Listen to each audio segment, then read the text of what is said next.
Chris Christie made headlines this week at the Republican primary debates when he called out former President Donald Trump for not being present. No one up here is going to call you Donald Trump anymore. We're going to call you Donald Duck. The Aldonzo and Dee show reached out to Donald for comment, and this is what he had to say.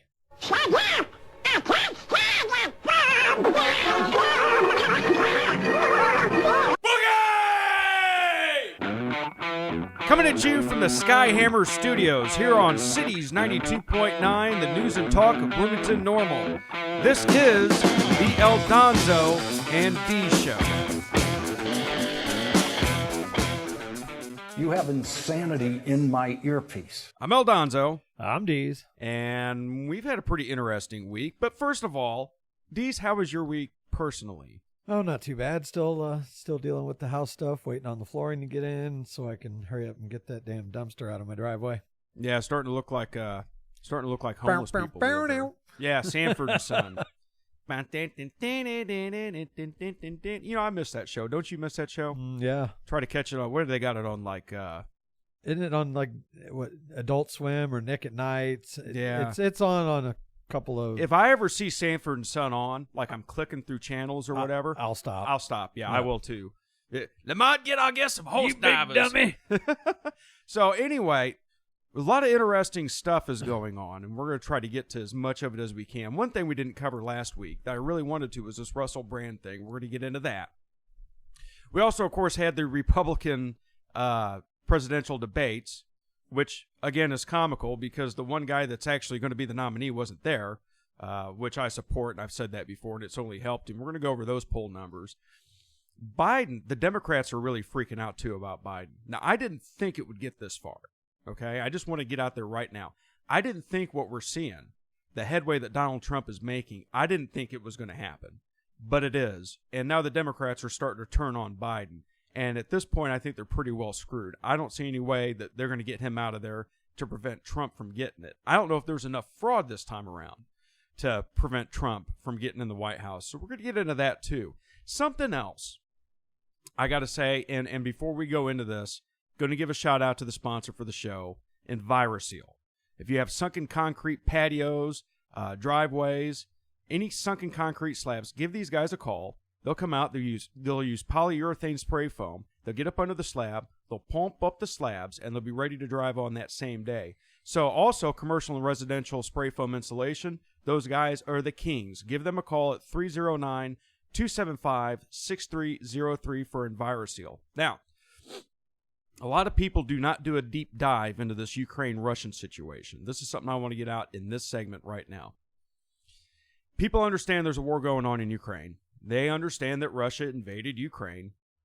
They know that we're spending a lot of money on Ukraine right now. We're actually spending more money over the year that we've been in Ukraine. In 1 year, we're spending more money on Ukraine than we averaged in Afghanistan. Did you know that? Well, yeah, and more was just approved yesterday. So what we have here is we have a proxy war between the West, okay, NATO, specifically America. Well, we've got Germany in there. We've got Canada's doing a little bit. We're doing the most. We're really, really pressing for this. And I've got a couple news stories we're going to work in there, but I wanted to give everybody a heads up. There is stuff going on in Eastern Europe right now that is not making mainstream news. There's a lot of reports that Russia is heavily ramping up their nuclear, operations. All right, they're training 3,000 more troops on how to deploy and use these nuclear arms. China, Russia, and America are in a massive nuclear arms race right now. There's a lot of stuff going to kick off. Moscow has been getting drone attacks. So is St. Petersburg. There was a massive explosion in St. Petersburg, Russia, which is about 600 miles, I think, away from the nearest part of the Ukraine border. There was a big, bright flash of light, a big boom, and then power went out for 100,000 people. This was just a couple days ago. There's stuff going on in Russia. Russia is being attacked. Now, I'm not saying Russia shouldn't be attacked. I'm not doing that like, oh, we can't take. What I'm saying is this is being done with NATO. We're sending missiles and drones into Russia right now. On October 3rd, Russia is going to do a massive nuclear test.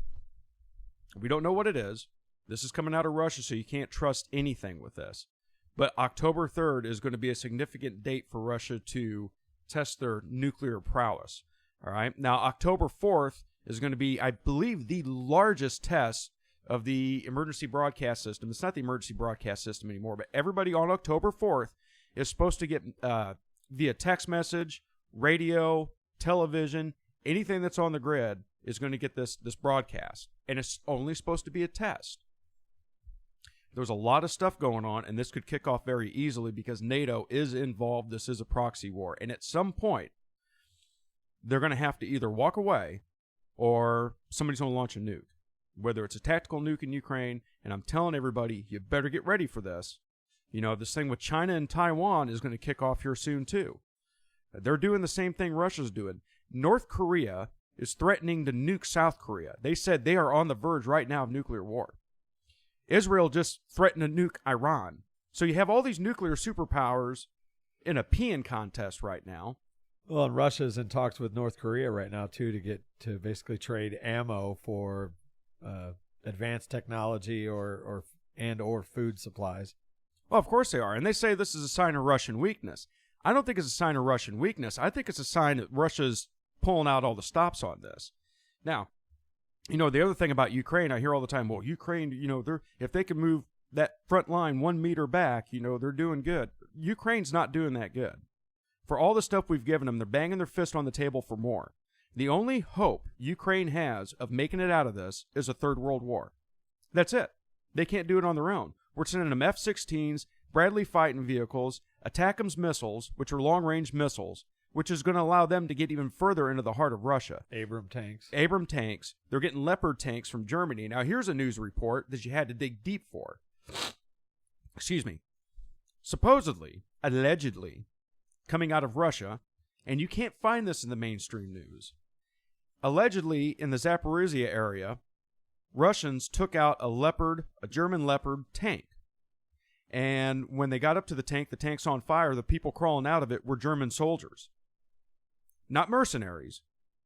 German soldiers from the German army. Now, this has been hard to corroborate, but if that's true, that is direct involvement by NATO in this country now. So all these attacks are going on, and Putin is mum. He's not saying anything. That's what bothers me about this. You remember when I guess it's come out, Ukraine and AIDS bombed the Nord Stream pipelines. Russia didn't say much about it, did they? That's when I get concerned, is when Russia stops talking. As far as the Germans, that could have been misconstrued as that maybe they were former German soldiers who thought or went over because supposedly they announced we are with the German military. We were in the Bundeswehr division, whatever it was. Because I know Americans that were in Ukraine. A good friend of mine from Peoria who used to be in the army actually went over to Ukraine he was there for a couple months and volunteered and fought for Ukraine. So that's some stuff we're going to get into. And what I wanted to tell everybody is, look, major catastrophes, disasters happen all the time. All right? And it's always a surprise when they happen. Now, I'm not saying that we're going to be in nuclear war in a week, but I'm not saying we're not either. But just regardless, get out there and prep some stuff. Get some food stored up. Get some water stored up. Who knows what could happen? Our power grid, on average, is 100 years old. We're outdated. There's so many threats we have right now to the country.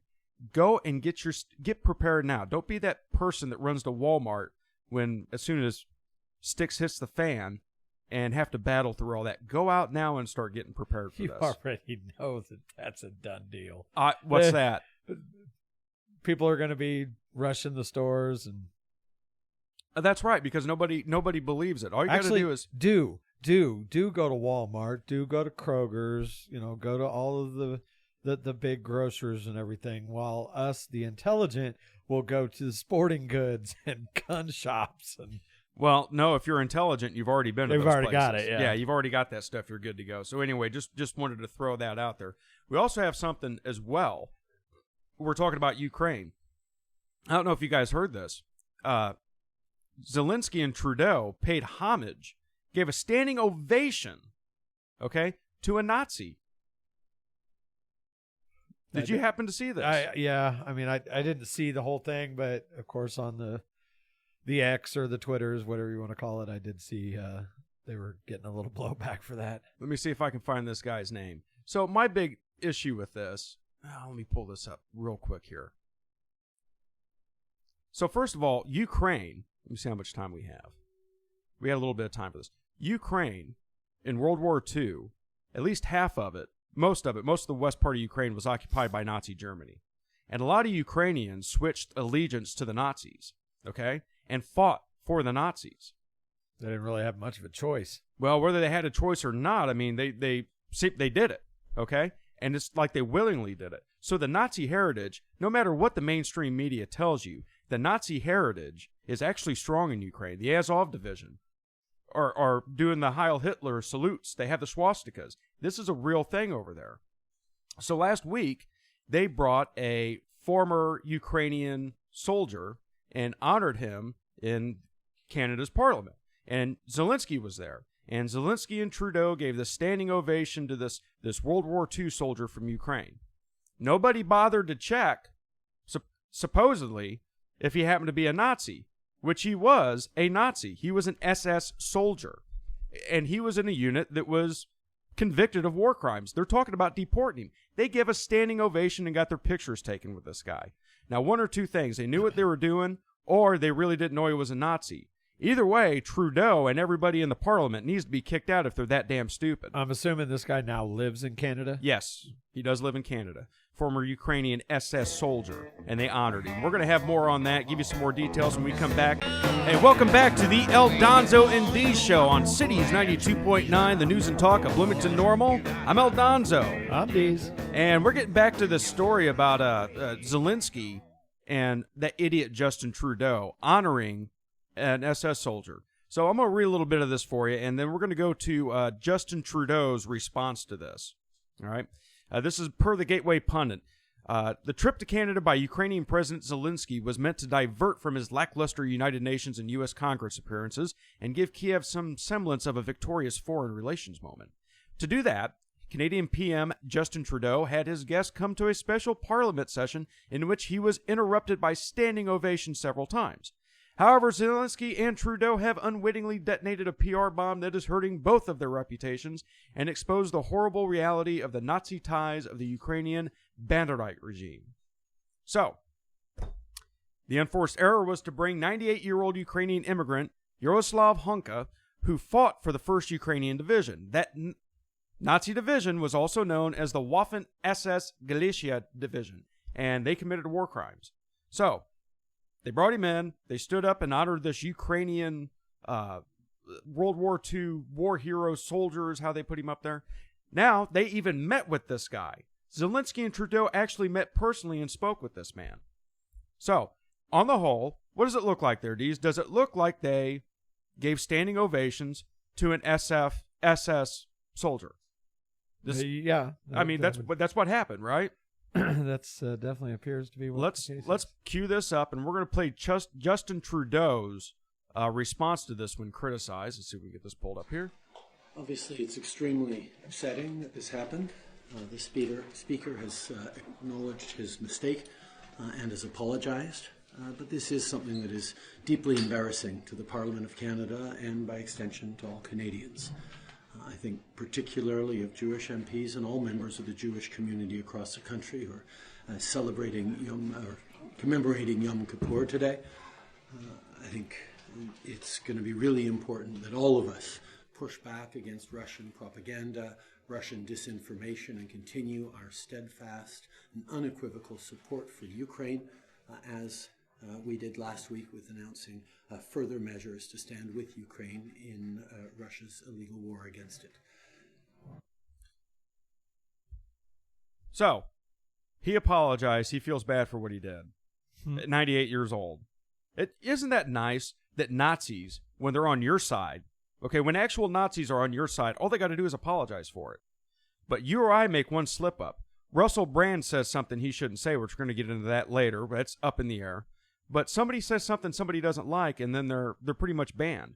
They're demonetized. You know, look at what's going on in the world. But it's okay. We can do this with Nazis because they're on our side. Is there not a double standard here? Certainly seems that way. No, it doesn't seem that way. It is that way. And everything goes back to Russian disinformation. I'm going to tell you something right now coming out of Europe. There's just as much disinformation coming out of Ukraine. Ukraine claimed they whacked the commander of that Black Sea naval fleet.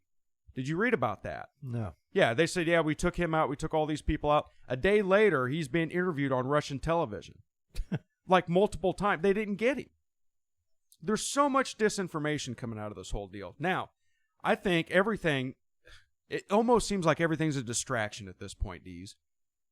Like everything that I sit down and I watch, politics, or I try to follow what's going on with Trump and Biden, and we've got some good entertaining stuff about our commander-in-chief coming up, and the former one as well, and of course the Republican presidential debates. But it's just, with what's going on over there right now, it just seems like everything is a distraction. We got the aliens coming out. Is all this to distract from Joe Biden and what's going on with him, or is it just to distract from the fact that we have our nuclear superpowers preparing right now, clearing bunkers, doing underground nuke testing? All this stuff is heating up worse than it was during the Cold War. Is it to distract from that, to keep us from panicking? And I know this is kind of getting out in the weeds a little bit, but people have to start thinking about this. We're getting too complacent. All we got to do is, if you were alive for it, remember back to 9/11. Deez, did you think 9/11 could ever happen the day before it happened? No, of course not. Nobody even thought about it. Nobody even dreamed that some Muslim terrorists were going to hijack 747s and fly them into the World Trade Centers, fly it into the Pentagon, and try to get the White House. 727s. 727s. And I think one was 757. Either way. You know what? Joe Biden doesn't have to be correct, and we're going to play a clip of that. So why do we have to be correct? Well, we do have to be correct. Thank you for correcting me on that. Anyway, something I really badly want to get into. We talked about this in the first segment. Lauren Boebert. Look, I didn't talk about Lauren. Yeah, I gotcha. Gotcha. See what I did there? Boy, oh boy, oh boy, oh boy, oh boy. The polls. All right, let's start here. Speaking of... No, I'm done. Wow. Wow. Okay. You know what? You're part of the Lauren Boebert fan club now, aren't you? I am now, card-carrying member. You know what? We should there should be like a win a date with Lauren Boebert thing. I'd sign up I'd enter as often as possible. You'd put a mask on and keep signing up, wouldn't you? Yes, sir. All right, so let's get to this. This is exciting stuff, and it's very telling, and I made a Facebook post about this. 2016, we had all these liberals that said there's no way Trump's ever going to be elected again, or there's no way he's going to get elected. He'll never become president of the United States. It's just not going to happen. Hillary Clinton, Barack Obama said that, and guess what happened? He got elected. Now, when he announced his 2024 run last year, or it was earlier this year, forgive me, but when he announced his run, they all laughed at him again. But Joe Biden is doing so bad. This is where we're at right now. This is real clear politics. Trump, right now in the average, is at 45.4% support, United States. That's registered and likely voters. Biden's at 44.3. That's 1 point. Now, if you go back to the 2016 and the 2020 polls, he wasn't nowhere near this, Deez. He was 4 or 5 points behind the whole time. The whole time. They never really showed him in the lead. Now, 2016, we saw what happened there. In 2020, he ended up getting 11 million more votes than he had in 2016. So we're not going to go into this 81 million vote thing for Biden, which both of us agree that was BS. There's no way. But anyway, those polls showed him way down. And he was right there. Beat in 2016 and may as well have got him in 2020. So right now, he's 1 point ahead of Trump. Now, this, Biden. I think it was, or 1 point ahead of Biden. Yeah. Now, this one that came out, this ABC News Washington Post poll, came out on the 20th. Trump at 52, Biden at 42. The liberals lost their minds. Now, that could be an outlier. It could be. But still, 10 points, that's pretty big. And I had another one, the Messenger. Especially coming from the Post, which is insanely liberal. Exactly. I mean, it's pretty amazing if you ask me. There's another one, the Messenger Harris X poll, just the day before that. Trump's up 5 points. Now we had another one, Economist YouGov poll came out and put Biden ahead at 5 points. But still, Trump's technically beating him right now in the polls. If the election was held today, Trump would run away with it. It appears to me. So this is actually big news. Now here's another one too. Trump has picked up the black and Hispanic vote in a historical margin here.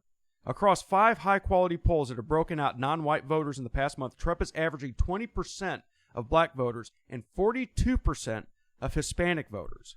He had 12% of black voters back in 2020 and 32% of Hispanic voters.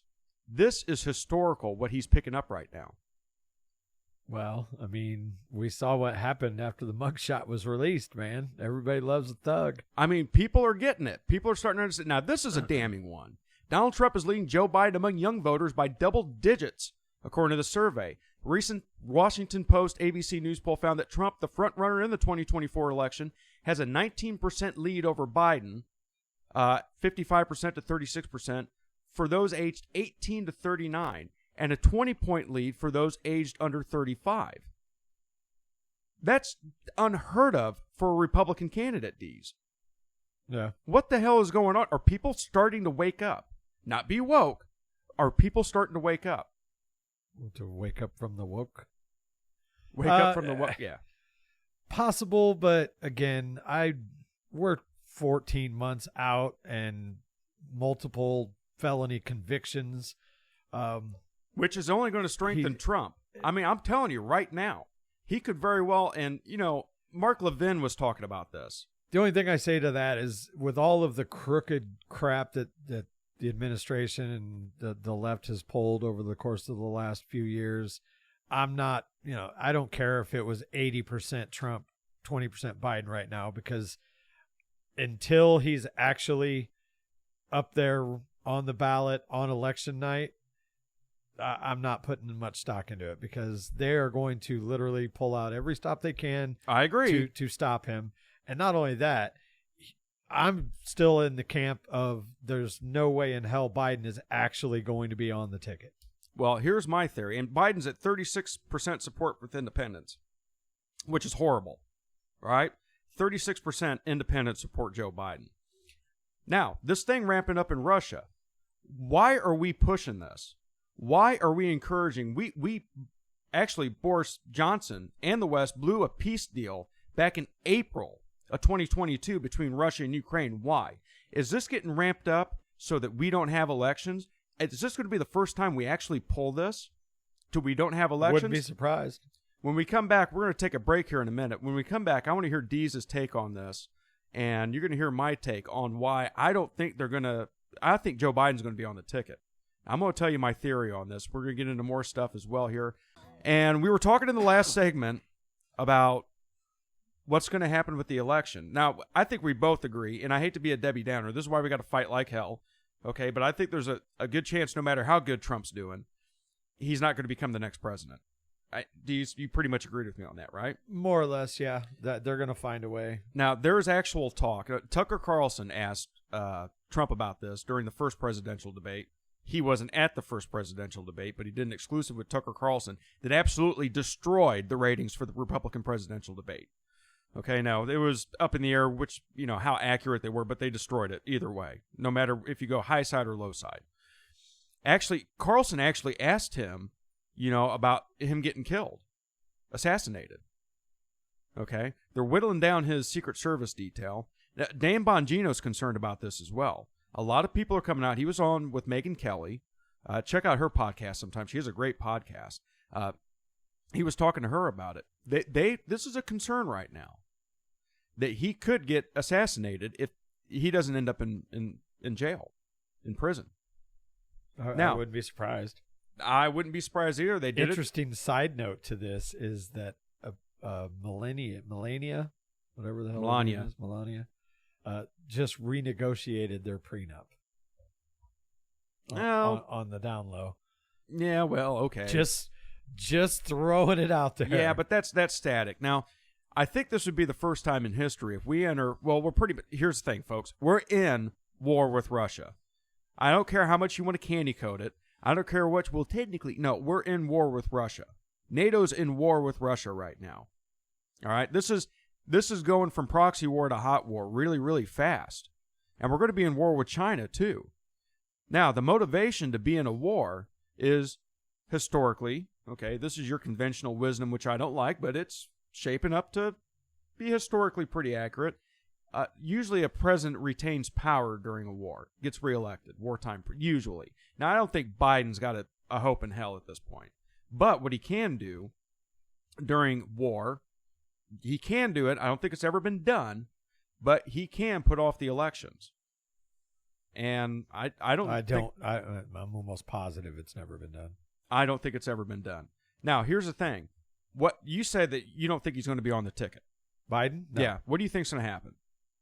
I think that either this whole scandal thing will take him down. That I think potentially the libs are poo-pooing it for now, but as we get closer, they will turn on him and then use it to vote him out, or they will use these other reports that we're getting about his health and all these things. 25th Amendment, to 25th him. Then what happens? I still think it's going to be Newsom. No. It's Kamala Harris. Oh. You can't yank her. You just can't kick him out of the White House. Kamala Harris becomes steps in. Yeah, which is why I don't think that they will play that card until the very end. Do you think Kamala Harris is going to step down? How do you think that's going to go? The first black female president, the first female president of color. People have already said if they don't do this, they're not voting for whoever's going in. They still, let's say they 25th him, okay, with 6 months to go. They 25th him, yeah, Kamala is the president for those 6 months. But they still have to have a convention where they vote on a nominee. Oh, I agree. And then that's their way of kicking her down the road. They're going to lose black support. This has already come out. People are already talking about this. If they get rid of Kamala Harris, the blacks say they're not going to vote. A lot of these big black groups. Do they want to lose black support, or do they want to lose white support? They're in a pretty tough situation, though, aren't they? Oh, for sure. They're in a horrible situation right now. Yeah. In my heart of hearts, I don't think that they're going to 25th him unless it becomes overtly obvious, more so than it already is, that he's not capable. I think it's more along the lines of that they are going to basically pull him in the back room and say, look, you are going to make an announcement that you are not seeking re-election. Maybe make the announcement at the convention. Who knows? Hard to tell at this point, but there's no good situation for them. No. If they get her out of there and put in Gavin Newsom, a white guy, I just don't. There's no good offer, and everybody's panicking. Yeah. They're in legit panic mode. So this one was a headline from this week. Biden's 20. Go ahead. If you gave me $1 million and told me I had to bet on the two presidential candidates or die, my bet is Gavin Newsom versus Ron DeSantis. I don't think so. No, that's having Ron DeSantis is such a fantastical thing. He is absolutely fallen. Right. But my point is that I still think they are going to, by hook or crook, not allow Donald Trump to be on the ticket. Well, they'd have to off him because he can still be on the ticket from prison. And if there's ever a president get elected from prison, it'll be Trump. If that's what it takes, do you question that they won't do that? Mm-mm.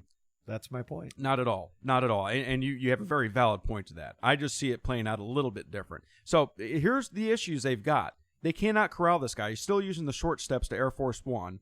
And he almost fell down them the other day. Yeah, he did. He stumbled. Just constantly. And this is the headline. Biden's 2024 team is on a mission to stop him from tripping amid struggle with significant spinal arthritis. We knew that there was a mission somewhere, but they're actually coming out and saying it. Now, President Biden's campaign team is on a mission to prevent him from tripping in public as the 80-year-old continues to struggle with the diagnosis. White House physician made the diagnosis earlier this year, and Biden has since had multiple public tripping incidents that have only compounded questions about his age. Everybody agrees he's too old, but not everybody agrees Donald Trump's too old, because you hear Donald Trump talk, he's still on it. He's still with it. He's still sharp. It's not about age. It's about ability at this point. Yeah. Okay? Now, Donald Trump's 77, but back when Biden was 77, he wasn't half what Trump was. So we have some other stuff here, too. This is something, I think it was last segment or the segment before I said something that was incorrect. Oh, 747s. about the world. And you said they're 727s. I said it doesn't matter, and it doesn't matter to Biden, so it doesn't matter to us. So I got a couple sound bites here we're going to play. Let me see if I got enough time to go through these. Oh, Yes. yeah, I got plenty of time.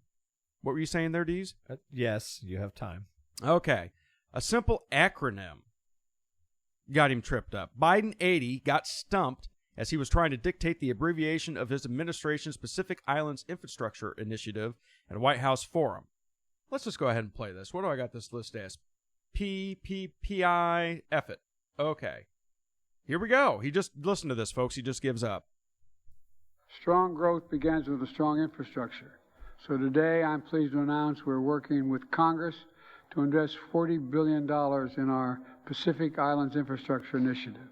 We call it the PI anyway. It doesn't matter what we call it, but that's what it is. Yeah, just hell with it. It doesn't matter. It doesn't matter. You say potato, I say potato. Let's call the whole thing That off. reminds me of one of my favorite movies, Major League. Oh, Today's show is brought to you by Christ. I can't find it. To hell with it. Yeah, just give up. Just this fake it till you make it thing with him. Now, this one is fairly innocuous, but it's not. It's not because, look, if you were corralling the president and you're working on his speeches, you wouldn't put this in there, would you? What I'm about to play for you. Well, that depends what you're about to play. You'd be like, "No, dude, don't say that." The You'd be like, LL? "No, don't leave that part out. Just leave that part out and try to pronounce this guy's name, wouldn't you?" Oh, yeah. All right, let's just. So,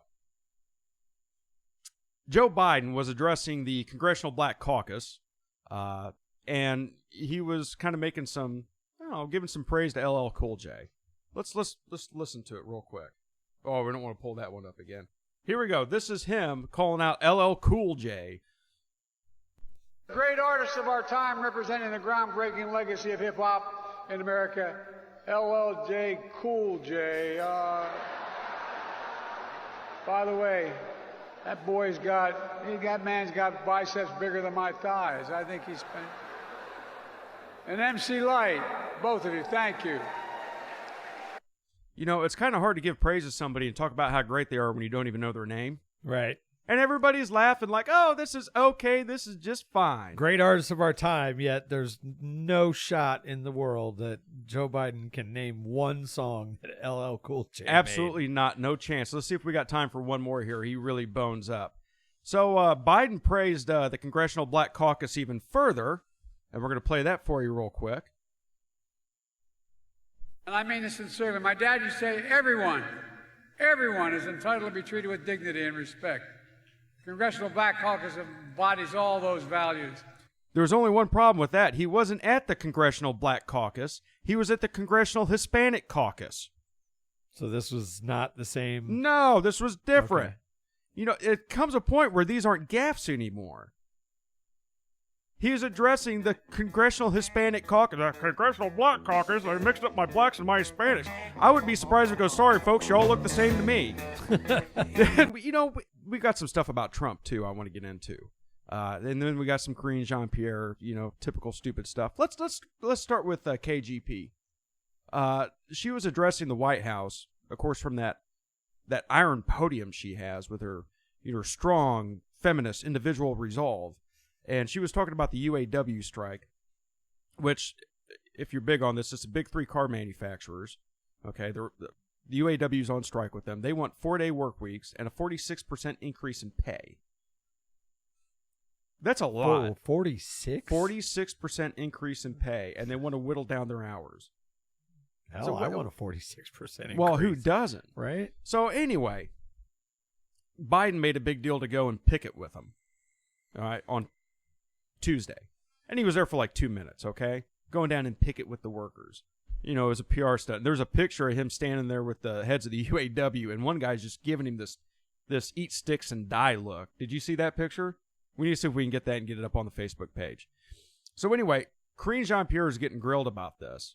And they're starting to pile on her, and all these reporters, I don't think Ducey was in on this one, but all these reporters are asking her, what's his stance on the UAW? What's his stance on their strike? And she keeps jumping around it. But it's obvious when you listen to this and think about what he did on Tuesday when he went down and picketed with them. I'm going to play it right now for you. Of course, poor Corinne Jean-Pierre. She goes home every night, probably has to ponder taking the pump action, you know. I bet she drinks a lot. What do you think? I think you would have to have that job, especially working in that administration. I mean, she's no Kayleigh McEnany. It was by no probably stretch. her cocaine. I'll just put it that way. Probably her and Biden doing probably both of them doing coke off strippers' boobies, probably. Yeah. Okay, because you know she is the first. Good work if you can get it. She is the first black lesbian French press secretary. So anyway, here we go. This is her stumbling. Since President Biden will be making this trip, does this mean he supports the 40% pay increase and 32-hour work week? I'm not going to get into the details of what's being negotiated right now on the table with certainly with the parties. I want to press you a little bit on what you just said. You said that the president supports the auto workers. Does that mean that the president is siding with the auto workers over the auto companies? What we're saying is we're not going to get into the negotiation, right? This is, when it comes to the negotiation, that is something for the parties to decide on. That is something for them to discuss. You just said the president doesn't want to get into the specifics of the negotiations, but is he perhaps interfering in these negotiations by, visiting the picket line tomorrow? We're not going to get into. We never get into, into the specifics of negotiations. Not in public. We're not going to do that. That is something, and that is something for the parties to decide on when it comes to negotiations. We've always been very clear about that. She just said a day before he's going to go down and picket. He's going to picket with the UAW. I have a question. Yes. Are they going to discuss or talk about negotiations, or she wasn't quite clear in the 8 times that she said? No, she's not clear about it. What it sounds like to me is they're not going to publicly get involved with this.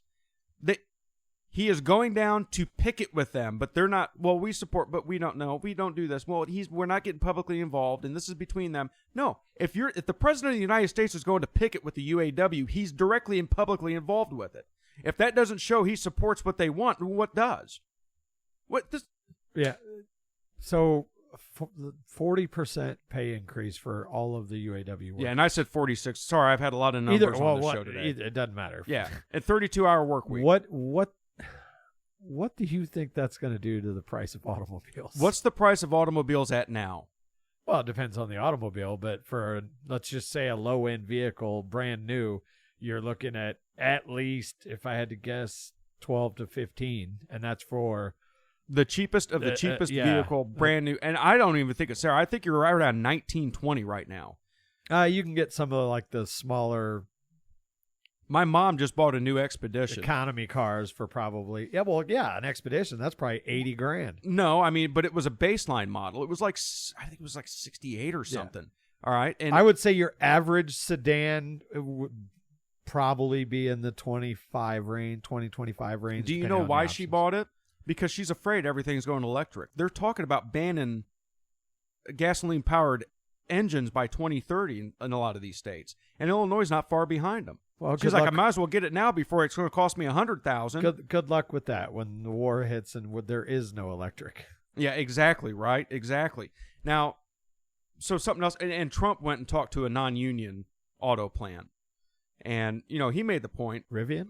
No. Yeah, Rivian, which is an electric vehicle manufacturer here in Bloomington, Illinois, which is non-union. Probably run by one of the biggest liberal tree huggers you could ever imagine, R.J. Scaringe, who couldn't run a water fountain, let alone a business, but made sure that he didn't have union workers, didn't he? Yeah. So this double standard. Today's show brought to you by Rivian. No, it's not. I wouldn't take their sponsorship if you put a gun to my head. Well, no. There's checks big enough. Well, yeah, it wouldn't last. I couldn't drink that many cocktails. So anyway, Trump went and talked to a non-UAW plant, and he made a good point. This electric vehicle thing is going to put them out of business. It's going to put gasoline-powered engines and people that build them out of business. If you want to buy an electric vehicle, buy an electric vehicle. Who the hell cares? But this thing that we have to get rid of all gasoline-powered engines, they don't have the infrastructure.